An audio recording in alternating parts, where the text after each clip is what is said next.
this is some other news I wanted to show you guys. It looks like Fantom is turning into S. It's happening in November, December. This was released by Spooky Swap and Sonic Labs, right? So I found it on Sonic Labs. Sonic is our new up-and-coming Layer 1 platform with the security gateway to Ethereum that provides the fastest settlement layer for assets with over 10,000 TPS, and that's some real shit. The Fantom Opera upgrade has happened on Fantom. Fantom's very fast. It's cheap. It's pretty sick, dude. I mean, it's tits. It's like super tits. I'm talking like super mega ultra tits fast. And that upgrade, and for a lot of people don't actually know this, that the first ever EVM was actually was a Fantom. Fantom was the first Layer 1 outside of Ethereum in terms of that was a native fork and stuff like that, kind of made itself into an EVM compatible blockchain. So a lot of people didn't know that, but there you go. The more you know, right? But yeah, so complete 1 second confirmation times. The ecosystem is supported by a massive incentive program. Yeah, they're going to do a massive airdrop. I think if I remember correctly, I think it's about 250 million Fantom tokens or S tokens are going to be airdropped over the entire incentive system. From what I've heard and what some things I've kind of lightly read in terms of them being vague about it, but it looks like before Sonic drops in November, December, if you are currently on Fantom and you're yield farming, that means you're on Equalizer, you're using Equal, you are using Beethoven X, you are voting, you are providing liquidity, you're on PaintSwap, you're buying or selling NFTs or doing anything on Fantom, that you are going to receive an airdrop. It looks like about 20% of that to 30% of it's going to be an airdrop, and the rest of it's going to be incentivized airdrops like they do on OP and on Arbitrum. So we're probably going to end up, and if I'm being realistic right now, there's probably less than 1,000 real actual users that are actually yield farming and doing stuff on Fantom.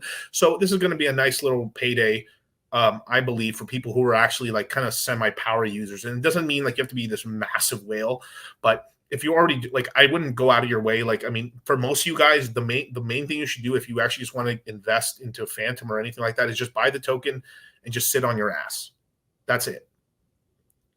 But if you're like me and a little more degenerate, you wear tinfoil hats and you've been into crypto a long time, or just want to learn how to yield farm and you want to just be in the ecosystem anyway, it might be a little larger for you. But I cannot promise you oh my God, all this money, and everyone that tells you you are going to make so much money, you are going to make all the money on the planet, they're fucking lying to you.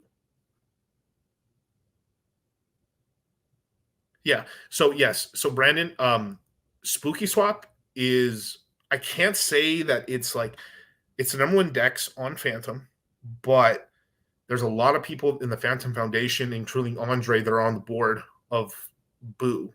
So more than likely, if you're staking XBoo, and then the main thing what I would tell you is, since you have XBoo, I would vote, because you have XBoo, you can vote on Fantom Boo proposals. Just go on the page, see a vote. And it's been a while since they've had one, but every time it is, just vote on it and you get credit.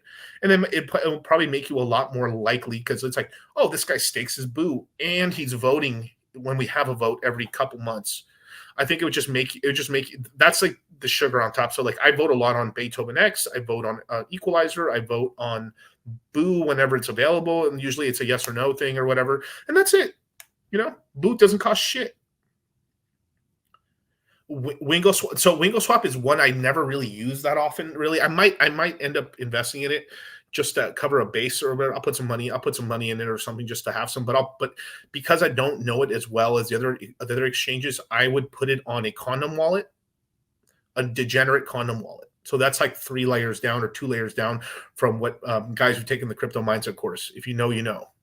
But Wingo Swap and stuff, I've heard good things. It's just I just personally have never touched it, never used it, and I would just always be careful with newer exchanges to make sure that you are putting it on a condom wallet, not anywhere near the main wallet or your secondary wallet. I'd put it on the 3rd or 4th wallet if you're that level of degenerate. If you are more hey, Miguel, I'm learning crypto for the first time, you would be better off just having one, your Fantom's on this wallet, you do nothing else.